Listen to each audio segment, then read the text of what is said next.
DD किसान, बदलते भारत की शान।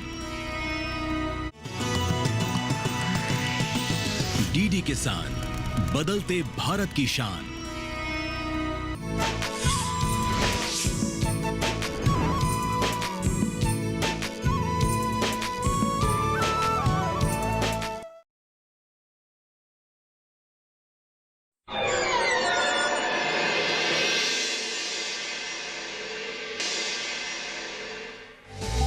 चलो चलो हाथ बढ़ाए, सबसे प्यारा एक गांव बनाए, सबसे न्यारा ये देश बनाए। चलो चलो हाथ बढ़ाए, सबसे न्यारा ये देश बनाए, सबसे प्यारा भारत बनाए। बेटियों को है पढ़ाना, प्यार से है आगे बढ़ाना, घर घर ये बात समझाए।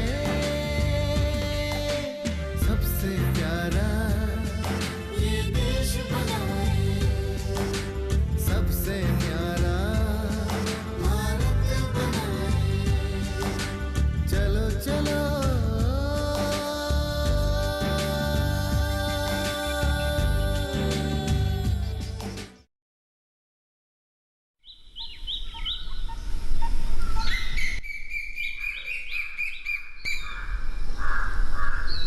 ये हमारा गांव। वैसे तो यहाँ खेत, स्कूल सब कुछ ठीक है।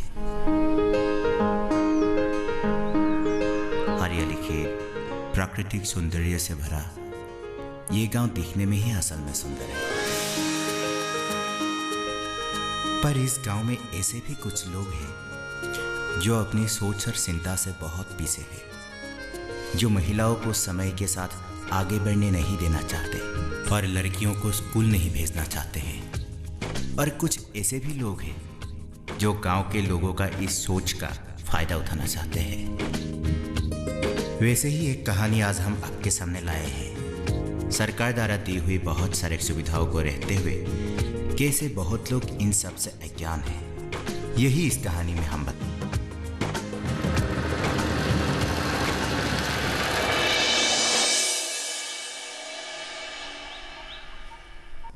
मानसी, आज तुम ट्यूशन नहीं जाओगी? जाऊंगी माँ, बस ये काम निपटा के ही निकलती हूँ। लगता है आज देर ही हो गई है। अगर देर हो रही है तो तू जा, बाकी काम मैं कर लूंगी। तू और कितना काम करेगी माँ? रुक, मैं थोड़ा और हाथ बता देती हूँ। होगा, मैं कर लूंगी। तेरे चाचा चाची रुके हुए होंगे, तू जा। वो भी सही है। ठीक है, मैं निकलती हूँ फिर।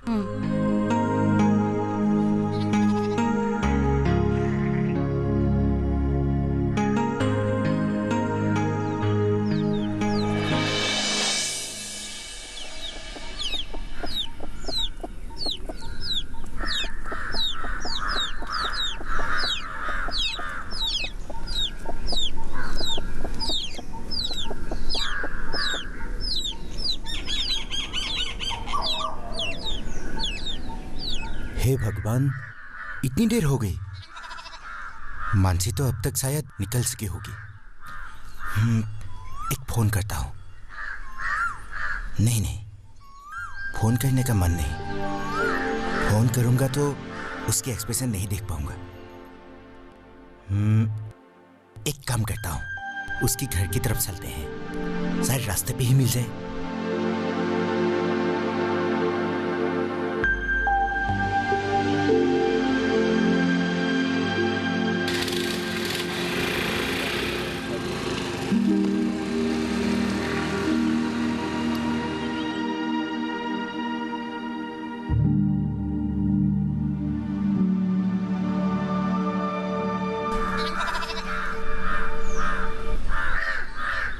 माँ, मैं चलती हूँ।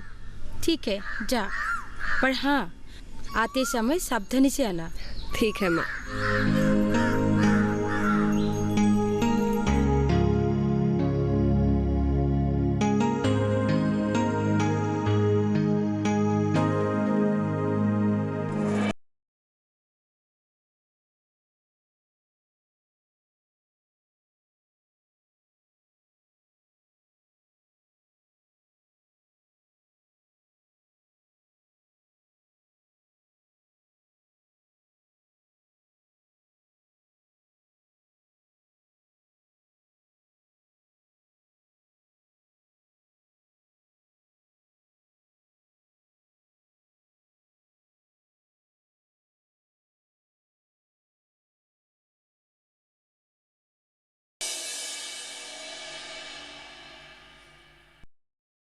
चाची, कैसी हो? मैं ठीक ठाक हूँ बेटा। बहुत दिनों के बाद इधर आए, काफी दिनों से देखा ही नहीं। हाँ सच्ची, थोड़ा काम में उलझा हुआ था। मानसी घर में है क्या? अभी अभी ट्यूशन गई। छे, थोड़ी देर के लिए नहीं मिल पाया। ठीक है चाची, मैं अब चलता हूँ। अरे रुको, तामुल खा के जाओ। रहने दीजिए चाची, बाद में। अब मैं आता हूँ।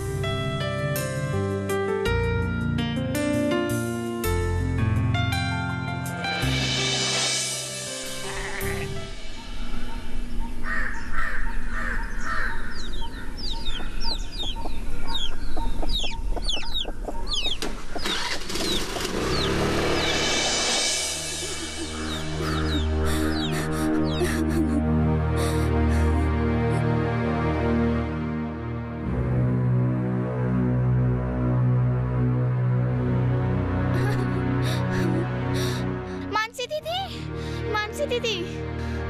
अरे मुन्नू, क्या हुआ है? तुम ऐसे दौड़ क्यों रही हो? मुंह तो देख अपना, क्या हाल बना रखा है। अब बता, क्या बात है? और तू जा कहाँ रही थी? मानसी दीदी, मैं आपको ही बुलाने जा रही थी। मुझे? मैं कुछ समझी नहीं। मानसी दीदी, पिताजी ने गुस्से में माँ को बहुत मारा।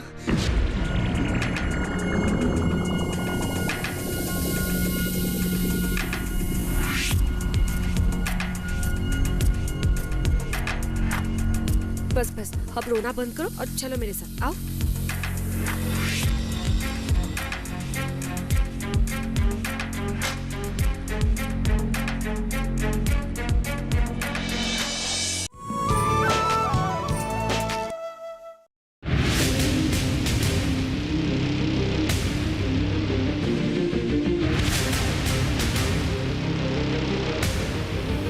जब तपती है धरती, सूरज उगलता है आग, ठंड में जब सर्दी जमा देती सबके हाल, सब छुप जाते अपने अपने घरों में, तब बाहर निकलता सिर्फ एक इंसान, भरने के लिए हम सबका पेट, खून को पसीने की तरह देता बहा, थक जाता, झुलस जाता, हो जाता बीमार, तब उसकी सेहत का ध्यान रखता सिर्फ डीडी किसान।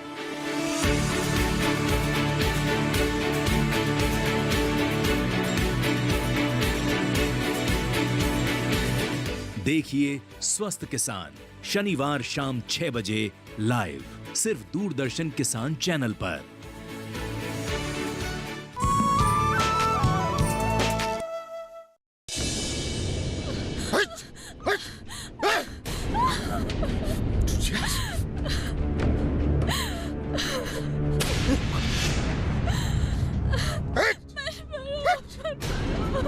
आराम से खा खा कर आलसी हो गई हो, हाँ?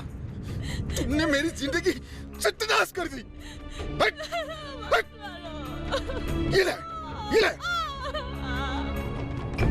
तू मेरी बात सुनती नहीं, इसलिए तेरी बेटी ने भी मेरी बात सुनने से इनकार कर रही है, हाँ? ये सब की जड़ है तुझे आज सबक सिखाना ही पड़ेगा। क्या? क्या? मर जाओगी? मरना है तो मर जा, हाँ? तेरी मौत से ही मुझे शांति मिलेगी। ऐसे भी जिंदा रह के मुझे कौन सा सुख दे रही हो, हाँ? और सुनो, तेरी मरने के साथ साथ अपनी बेटी को भी ले मरना।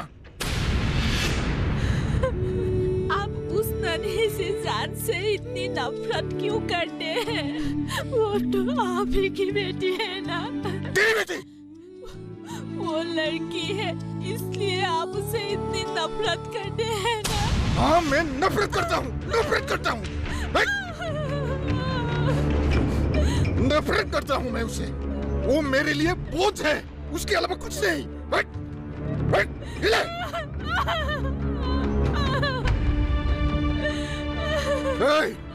कहाँ भागती हो, हाँ? कहाँ भागती हो? लगता है दारू पीकर आया है। दारू पीकर अपने बीवी के ऊपर मर्दांगी दिखा रहा है वो। और नहीं तो क्या?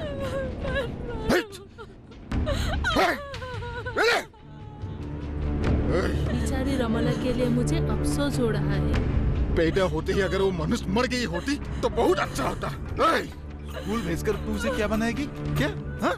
डॉक्टर नहीं बनाएगी, डॉक्टर नहीं। ये ले डॉक्टर। असल में बेटी की जन्म के बाद में ही ये मदन इतना बुरा आदमी बन गया है। हाँ मान से अच्छा हुआ तुम आगे जाओ, रमला को बचाओ। आओ डरो मत, आप भी आइए। क्या हुआ? तुम भी चलो तो। हाँ चलो। मदन भैया छोड़िए छोड़िए। भैया ये कोई बड़ी बात नहीं है, मुनु एक दिन डॉक्टर बन भी सकती है। ये रहने दे। ये सब बातें सुनने में अच्छी लगती है, तुम मुझे ये सब मत सिखा। मानसी देखो ना, मोनू को स्कूल भेजने पर ये मुझ पर कितना अत्याचार कर रहे हैं। मैं इस नन्ही सी बच्ची को कैसे दूसरों के घर में काम पर भेजूं? मैं कैसे इसे किसी गैर के हाथ में सौंप दूं? नहीं भेजने से कैसे होगा? कौन पालेगा उसे? दूसरों के घर काम करेगी तो अच्छी तरह से खा पाएगी, और मेरे हाथ में भी घर चलाने के लिए 200 पैसे आएंगे। कुछ पैसों के लिए आप मुनु की जिंदगी बर्बाद करोगे? कैसे बाप हो आप? ऐसे ही हूँ मैं, वैसे ही हूँ। हमारे जैसे घर की लड़की पढ़ाई लिखाई करके क्या फायदा? हाँ? और पढ़ाने के लिए पैसा कहाँ है? वैसे भी दूसरों के घर जाना ही है, दूसरों के घर काम करेगी, 2 साल कम सीखेगी, जो भविष्य में उसी की ही काम आएगी।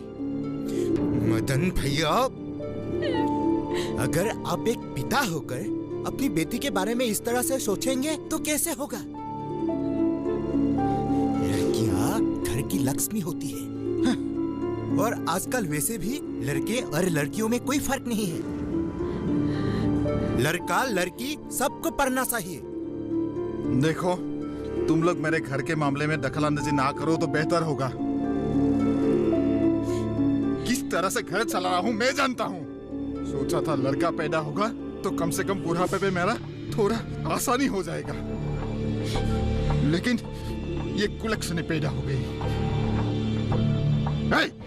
क्या देख रही है?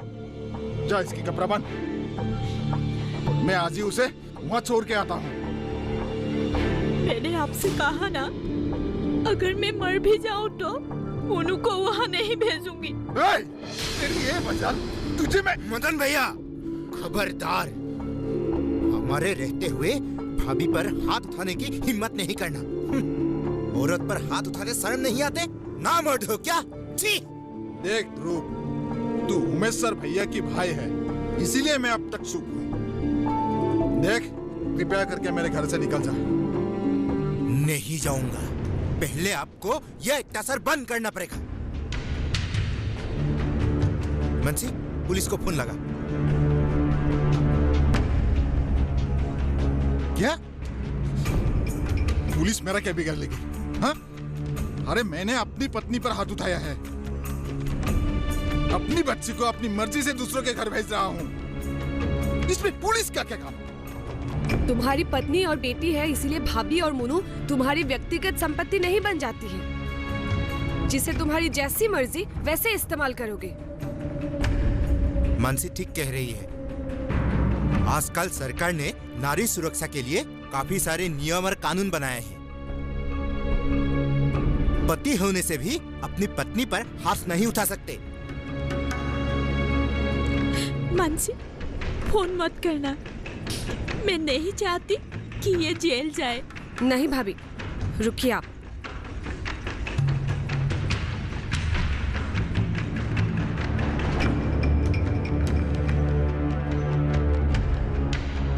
मुझे माफ कर दो, मुझसे बहुत बड़ी गलती हो गई है।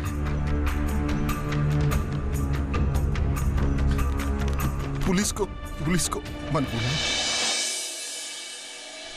मदन भैया, आपको हमसे माफी मांगने की कोई जरूरत नहीं, भाभी से माफी मांगिए।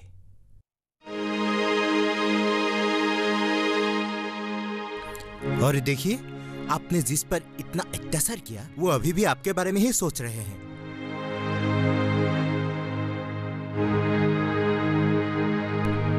इसीलिए कहते हैं नारी देवी की रूप होती है, हमें ही सम्मान देना नहीं आता।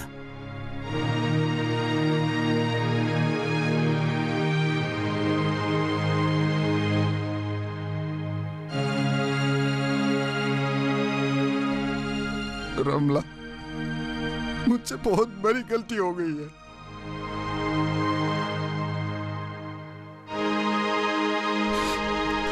मुझे माफ कर देना, माफ कर देना मुझे।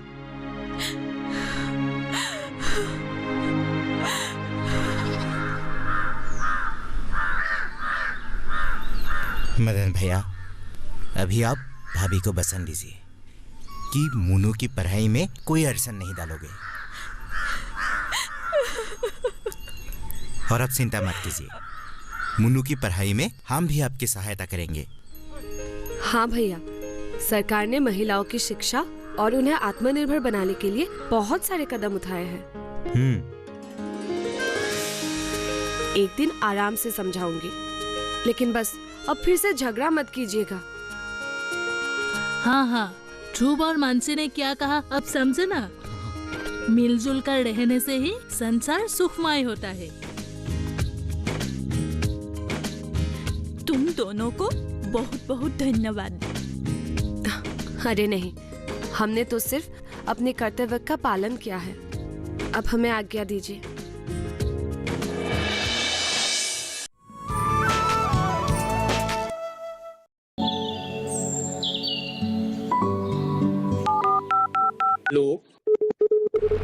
कार्यक्रम के पहले कॉलर जुड़ के हम इस बीच हमारे पास कुछ ईमेल्स भी आए। सवाल पूछिए अपना।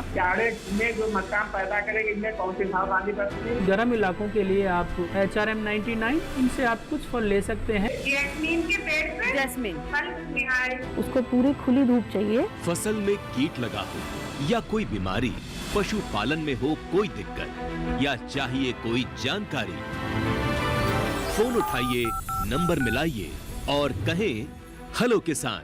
सोमवार, बुधवार और शुक्रवार शाम 6 से 7 बजे सिर्फ DD किसान पर।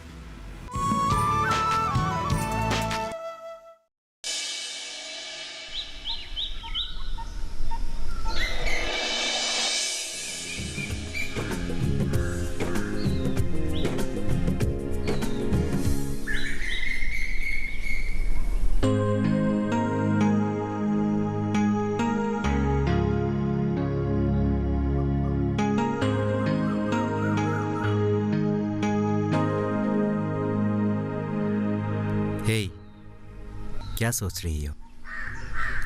सोच रही हूँ कि गांव की महिलाओं को इकट्ठा करके एक मीटिंग अरेंज करूं। किस विषय पर? नारी जागरूकता के ऊपर। आजकल नारी कल्याण के लिए बहुत सारी योजनाएं आए हैं, इसीलिए सोच रही थी कि उसमें काम करने वाले लोगों को बुलाकर हमारे गांव के महिलाओं को ये सब जानकारी दी जाए। अच्छा, ये तो बहुत अच्छी बात है। मैं ऐसा एक NGO को जानता हूँ जो इस विषय में काम करता है। मैं उनसे कांटेक्ट कर लूंगा। हाँ, ठीक है। अब तुम बताओ, क्या कहना चाहते थे? भगवान का शुक्र है तुमने मेरे बारे में तो सोचा। बताओ तो क्या बात है? क्यों बताऊं?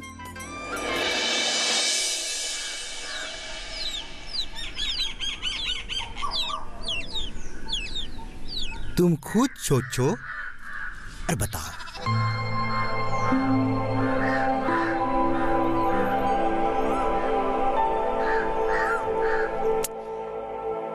नहीं पता बाबा, बोलो ना। पता है, मेरी नौकरी का अपॉइंटमेंट लेटर आ गया। क्या? सच? हाँ, 100% सच। और पता है, मेरी पोस्टिंग यहाँ के हाई सेकेंडरी में होगा। अरे वाह, ये तो बहुत अच्छी बात है।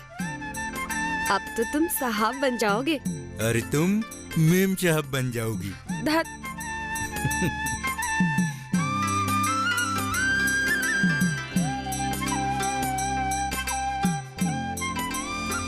हे, क्या हुआ? कुछ नहीं। अच्छा, भैया और भाभी को बताया कि नहीं? वो लोग शायद बहुत खुश होंगे। अभी तक नहीं बताया। सोचा पहले तुम्हें ही बताऊंगा, पर यहाँ मामला कुछ और ही चल रहा था। अब जाके बताता हूँ। जल्दी जाओ और बताओ। ओके मेम साहब।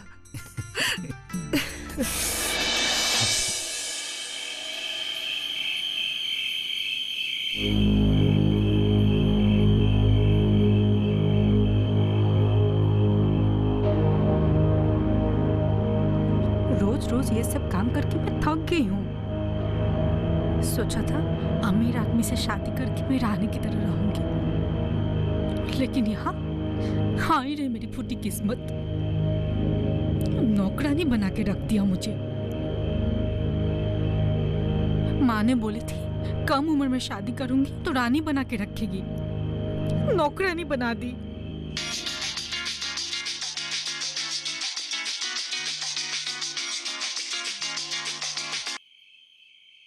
हाँ माँ, क्या बताऊं? आप लोगों ने तो कहा था कि मैं इस घर में रानी बन के रहूंगी, लेकिन यहाँ पे तो मैं नौकरानी बन गई। और आप लोगों के कहने से मैंने पढ़ाई लिखाई छोड़ के शादी भी कर ली। लेकिन माँ, यहाँ तो कुछ और ही।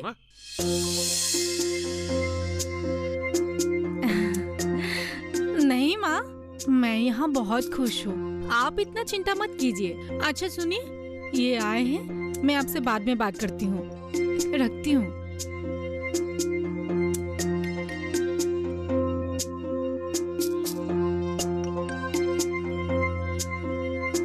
किससे बात कर रही थी?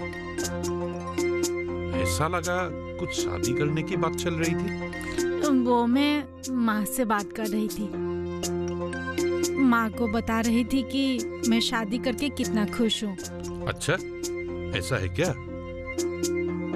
हाँ, वैसे एक औरत को जो चाहिए वो तो सब कुछ है मेरे पास। नाम है, रुपया है, संपत्ति है, और क्या चाहिए तुम्हें? हाँ, आप चाय पियेंगे? हाँ, पीऊंगा। आप बैठिए, मैं बना के लाती हूँ। सुनो,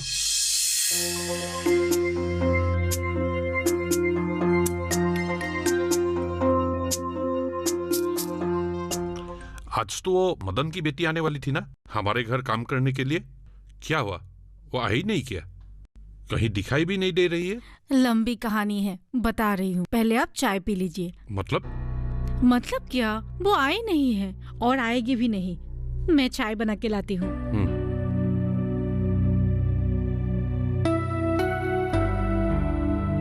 नहीं आई क्या?